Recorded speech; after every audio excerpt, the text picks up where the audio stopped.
Bonjour à toutes et à tous, âmes curieuses et avides de secrets ancestraux. Je suis votre guide dans les méandres du temps, là où le voile entre notre monde et l'invisible s'amincit.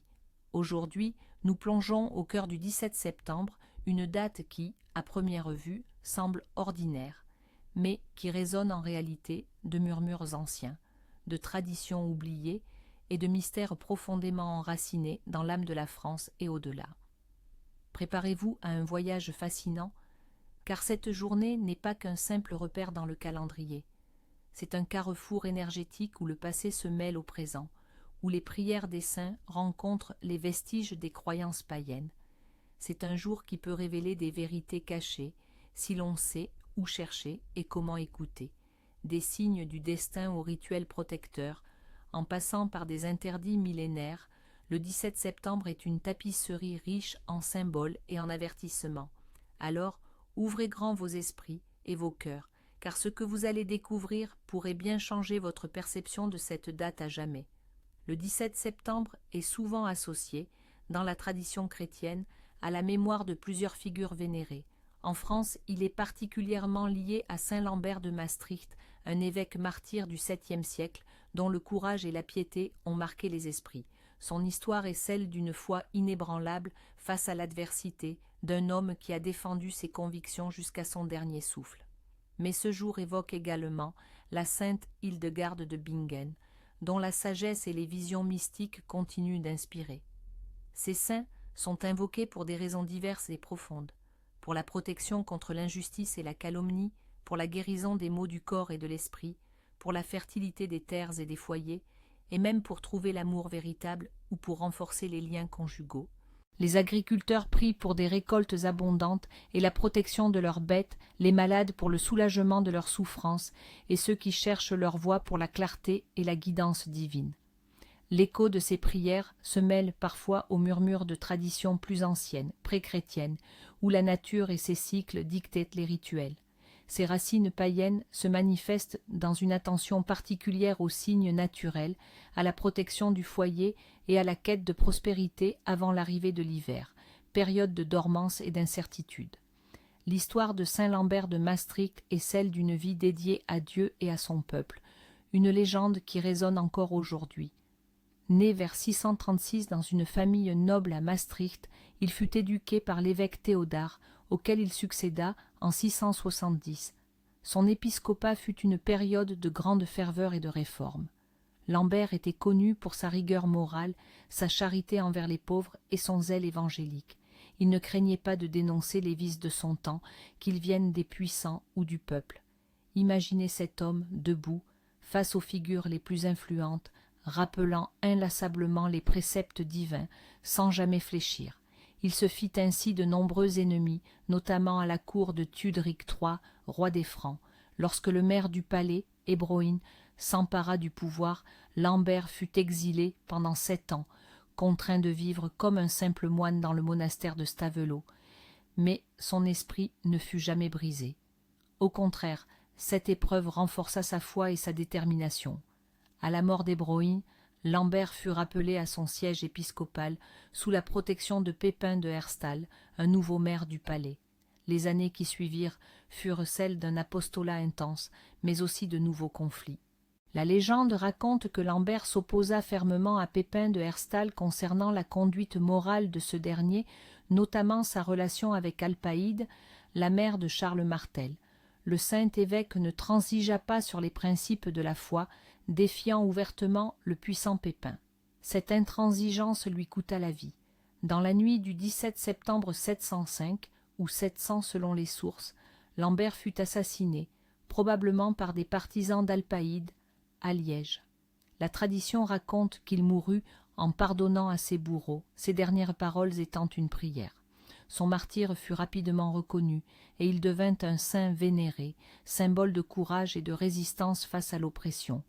Son sang, versé pour la vérité et la justice, fit de lui un protecteur de ceux qui sont injustement persécutés. Ses reliques furent d'abord conservées à Maastricht, puis transférées à Liège, qui devint un important centre de pèlerinage. Les miracles se multiplièrent autour de son tombeau, renforçant sa renommée.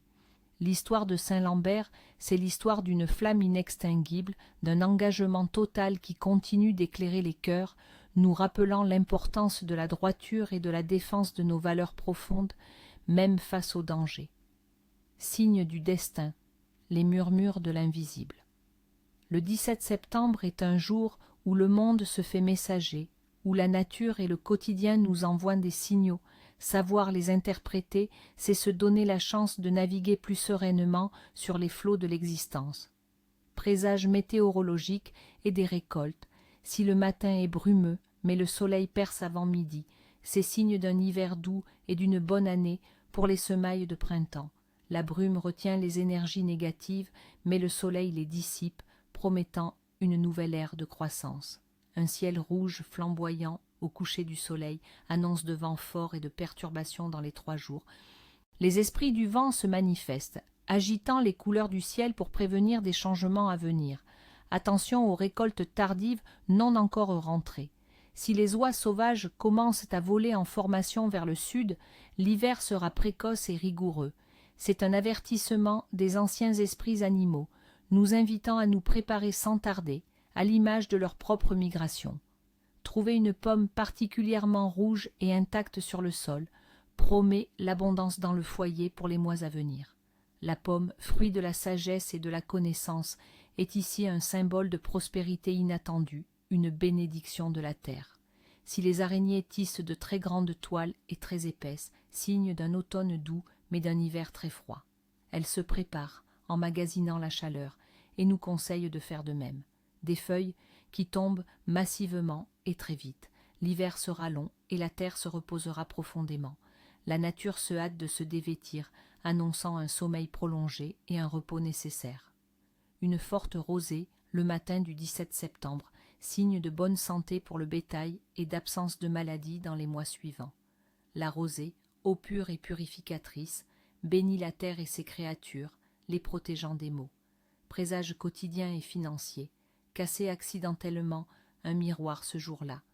Outre la malchance habituelle, cela signifierait une rupture avec une protection invisible, rendant vulnérable au commérage et aux pertes financières pour les 7 mois suivants. Le miroir porte vers d'autres mondes, brisés, ouvre des brèches.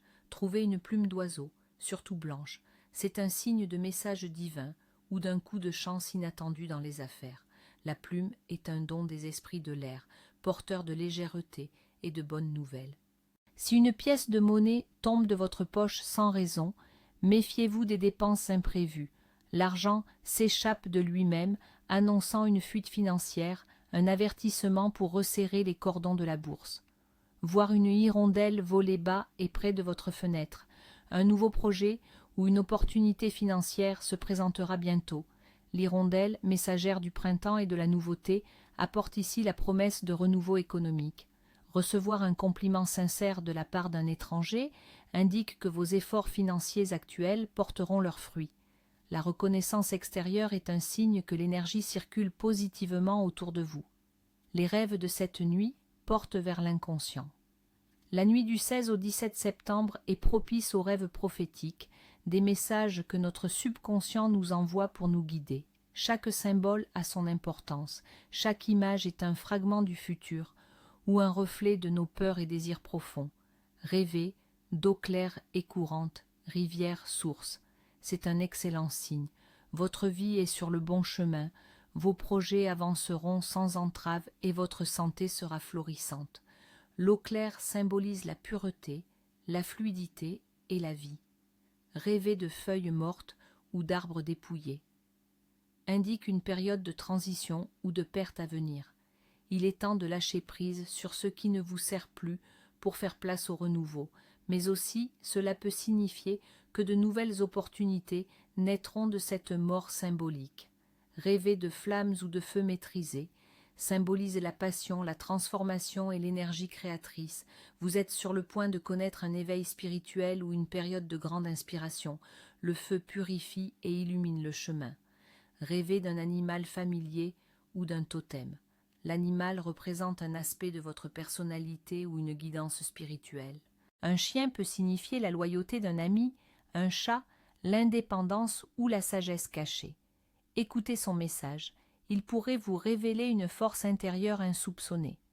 Rêvez de marcher dans un labyrinthe ou un chemin tortueux. Vous êtes confronté à des choix complexes. Le rêve vous invite à la prudence et à la réflexion avant d'agir. Ne vous précipitez pas, la solution est en vous. Rêvez de voler. Signe de liberté, de succès et de dépassement de soi. Vos aspirations les plus profondes peuvent se réaliser. C'est l'âme qui s'envole, se libérant des contraintes terrestres. Rêvez de manger des fruits de saison, pommes, poires, raisins. Promet la satisfaction des désirs, la richesse et le contentement. C'est la récolte de vos efforts, la douceur de la vie qui vous attend, née en ce jour, les âmes du 17 septembre. Ceux qui voient le jour le 17 septembre sont des êtres marqués par une dualité fascinante, souvent dotés d'une profondeur d'esprit et d'une sensibilité hors du commun. Nés sous l'influence de la Vierge finissante et du début de la Balance, ils allient l'esprit analytique et le sens de l'équilibre. Ils sont souvent dotés d'une grande intelligence, d'une curiosité insatiable et d'une capacité à observer le monde avec une acuité particulière. Leur esprit est méthodique, porté vers la recherche de la vérité et la résolution de problèmes complexes.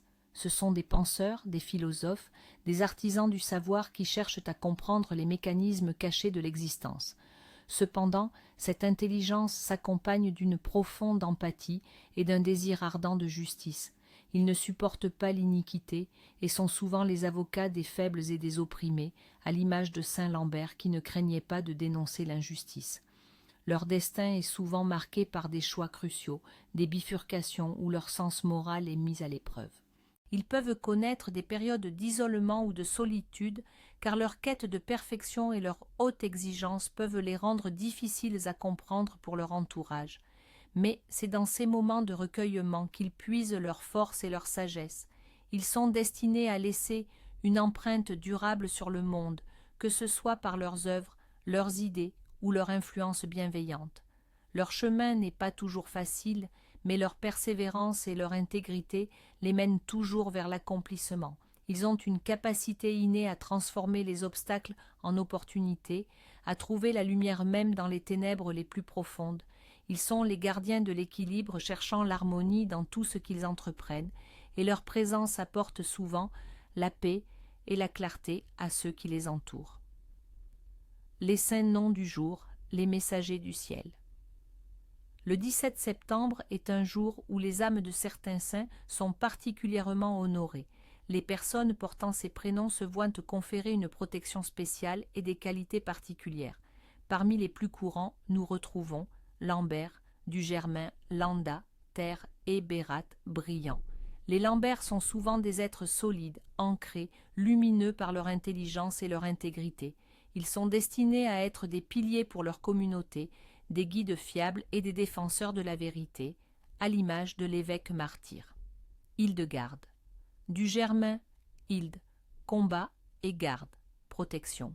Les Hildegardes sont des esprits forts, dotés d'une grande intuition et d'une capacité à se battre pour ce qui est juste. Elles possèdent une sagesse innée et une vision éclairée. Robert. Dugermin, Rode, gloire et Bérat, brillant.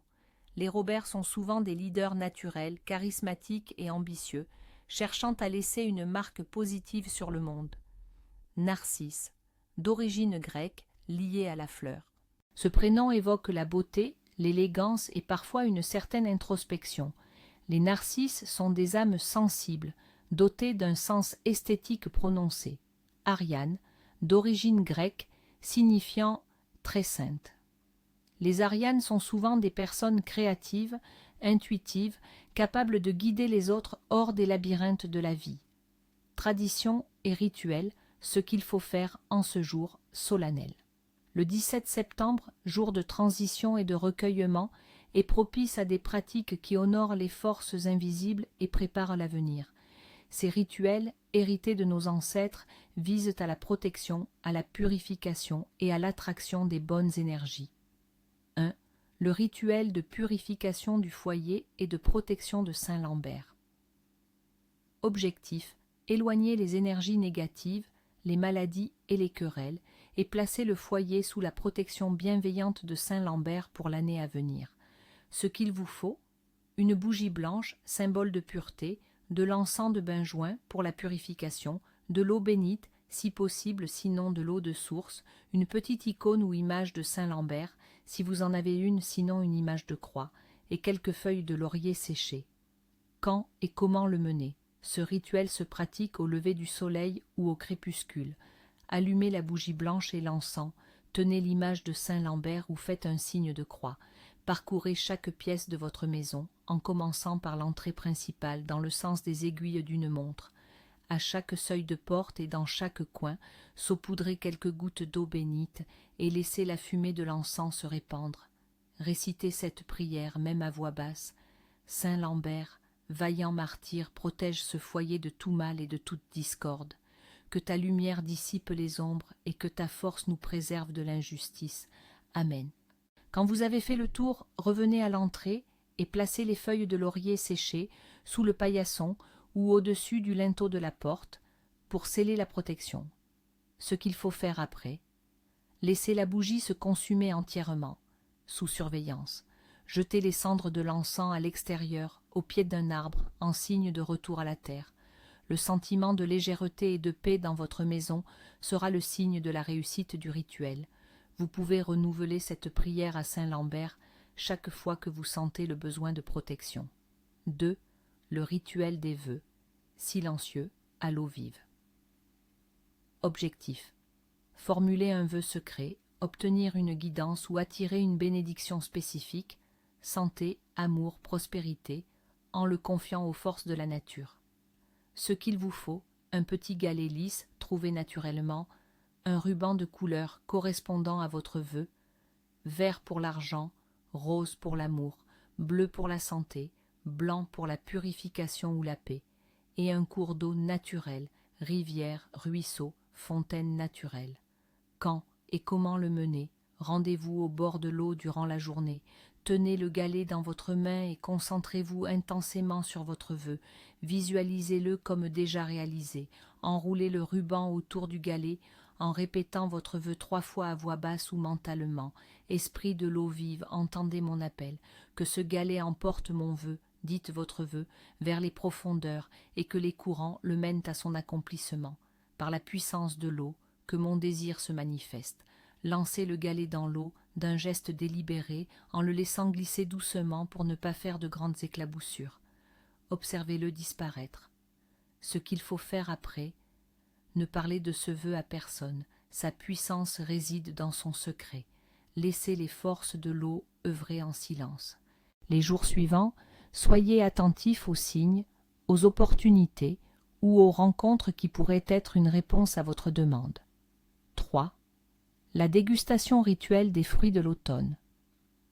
Objectif: honorer la générosité de la terre, s'imprégner de l'énergie de l'abondance et se préparer à la saison froide en faisant le plein de vitalité. Ce qu'il vous faut: des fruits de saison, pommes, poires, raisins, prunes, fraîchement cueillis ou achetés localement, du pain complet et un verre de jus de pomme ou de raisin frais. Quand et comment le mener?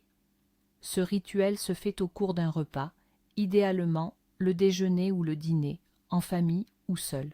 Avant de manger, prenez un fruit dans vos mains, remerciez la terre pour son don et le soleil pour son énergie.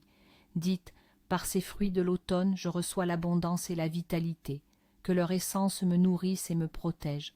Mangez les fruits lentement, en appréciant chaque bouchée, en pleine conscience. Le pain symbolise le travail et le partage, le jus, la joie et la vitalité. Partagez ces aliments avec ceux qui vous sont chers.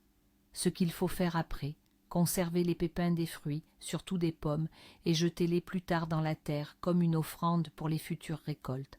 Cette pratique assure un cycle continu de prospérité. Tradition culinaire, saveur d'automne et chaleur du foyer. Le 17 septembre est un jour où la cuisine se tourne vers les saveurs réconfortantes de l'automne, célébrant les dernières récoltes et préparant le corps aux jours plus frais. Les plats sont souvent simples, nourrissants et partagés dans la convivialité. Le pot-au-feu aux légumes racines. Un plat emblématique de la cuisine française, le pot-au-feu est idéal pour cette période. Il s'agit d'un plat mijoté à base de viande de bœuf, de carottes, de navets, de poireaux, de pommes de terre et d'oignons, Sa longue cuisson symbolise la patience et la préparation pour l'hiver. Chaque légume apporte ses vertus, la carotte pour la vue, le navet pour la purification, le poireau pour la protection. C'est un plat qui réchauffe le corps et l'âme, un symbole d'unité familiale et de résilience face au froid. La tarte tatin aux pommes. Les pommes sont à l'honneur en cette saison. La tarte tatin, avec ses pommes caramélisées et sa pâte croustillante, est une célébration de la douceur de la terre. C'est un dessert qui évoque la gratitude pour l'abondance et la joie de partager. La préparation de ce dessert est un acte d'amour et de générosité, attirant la douceur dans le foyer. Le gratin dauphinois. Ce gratin crémeux à base de pommes de terre, de crème et d'ail est un plat réconfortant par excellence. Il symbolise la robustesse et la capacité à faire face aux défis, les pommes de terre étant un aliment de base qui nourrit en profondeur. L'ail, quant à lui, est connu pour ses propriétés protectrices contre les maladies et les mauvais esprits. Le pain de châtaigne. Dans certaines régions, si les châtaignes commencent à tomber, on peut préparer un pain à base de farine de châtaigne. C'est un aliment ancien, symbolisant la force et la sagesse des forêts et offrant une énergie durable pour les tâches à venir. Ces plats, bien plus que de simples repas, sont des actes de connexion avec la terre et les traditions, des moments de partage qui renforcent les liens et préparent l'esprit à affronter les mois à venir. Les principaux interdits, ce qu'il ne faut absolument pas faire en ce jour. Comme chaque jour de forte énergie, le 17 septembre est régi par des interdictions strictes dont la violation pourrait attirer malchance, maladie ou discorde. Respecter ces tabous, c'est s'assurer la protection des forces bienveillantes. Interdits domestiques et personnels. Ne lavez pas le linge sale à la vue de tous. Faire sécher du linge sale dehors en ce jour, surtout des draps ou des sous-vêtements, attirerait les commérages et les jugements négatifs sur votre foyer. Cela ouvrirait la porte aux mauvaises langues et aux énergies intrusives qui viendraient salir votre réputation. Il est préférable de le faire à l'abri des regards ou de reporter cette tâche. Le linge est le reflet de l'intimité du foyer et l'exposé serait exposer ses faiblesses. Ne vous coupez pas les cheveux ni les ongles. Selon les croyances, couper une partie de soi ce jour-là réduirait votre énergie vitale et vous rendrez plus vulnérable aux maladies ou aux influences négatives. C'est comme couper une part de votre protection spirituelle, affaiblissant votre aura et votre bouclier naturel. Attendez un jour plus propice pour les soins corporels. N'allumez pas de grands feux de joie ou de bûcher. Cela risquerait d'attirer l'attention des esprits farceurs ou malveillants qui seraient attirés par la lumière vive et le désordre. Le feu doit être maîtrisé, contenu, symbole de chaleur et non de chaos. Un grand feu non ritualisé pourrait signifier une perte de contrôle sur votre destin. Ne laissez pas la porte d'entrée ouverte après le crépuscule. Une porte laissée ouverte sans surveillance après la tombée de la nuit inviterait les énergies indésirables à entrer librement dans votre foyer, apportant avec elles la discorde et la malchance. C'est un portail qui doit être fermé pour protéger l'intimité et la paix de votre maison. Interdits sociaux et relationnels. Ne pas prêter d'argent ou d'objets de valeur. Prêter en ce jour est considéré comme un risque de perdre définitivement l'objet ou l'argent ou de créer une dette karmique avec la personne. Cela signifierait également prêter votre chance ou votre prospérité à autrui, vous en délestant. Les échanges doivent être équilibrés et non à sens unique. Évitez les conflits et les disputes. Toute dispute en ce jour s'enracinera profondément et sera difficile à résoudre. Les énergies du 17 septembre amplifient les tensions, transformant les petites querelles en de véritables ruptures. Cherchez la paix et l'harmonie, même si cela demande un effort supplémentaire. La colère attire l'énergie négative. Ne laissez pas de miroir face à votre lit. Le miroir, surtout en cette nuit particulière, est une porte vers l'autre monde. Le laisser face à votre lit pendant votre sommeil pourrait perturber votre âme, l'exposant à des entités ou des rêves anxiogènes. Il pourrait aspirer votre énergie vitale pendant que vous êtes vulnérable. Couvrez-le ou déplacez-le. Interdit, professionnel et financier. Ne commencez pas de nouveaux projets importants. Le 17 septembre est un jour de bilan et de transition, non de nouveauté radicale. Commencer un projet majeur ce jour-là le vouerait à des retards, des obstacles inattendus et des complications. L'énergie n'est pas propice à la fondation, mais à la consolidation. Patientez quelques jours de plus. Ne comptez pas votre argent devant des étrangers. Exposez votre richesse, même minime, attirerait la jalousie et le mauvais œil, qui pourraient se traduire par des pertes financières inexpliquées. L'argent doit être manipulé avec discrétion et respect, pour ne pas provoquer les forces de l'envie. Ne jetez pas de vieux objets encore utilisables. Jeter des objets qui ont encore une utilité symboliserait le gaspillage et le manque de gratitude. Cela attirerait la pauvreté et les pertes matérielles. Donnez-les, recyclez-les, mais ne les gaspillez pas, car chaque objet porte une énergie et une valeur. En ce jour du 17 septembre, souvenez-vous que le passé nous éclaire, que les traditions nous guident, et que le respect des forces invisibles est la clé d'une vie équilibrée et sereine. Que les mystères de ce jour vous inspirent et vous protègent. Soyez attentifs aux signes, respectueux des anciens usages, et que la lumière de la sagesse éclaire toujours votre chemin. À bientôt pour de nouvelles explorations. N'oubliez pas de vous abonner et d'activer la petite cloche pour ne manquer aucune de nos prochaines aventures dans le monde fascinant des traditions et des croyances populaires. Au revoir et que les esprits anciens veillent sur vous.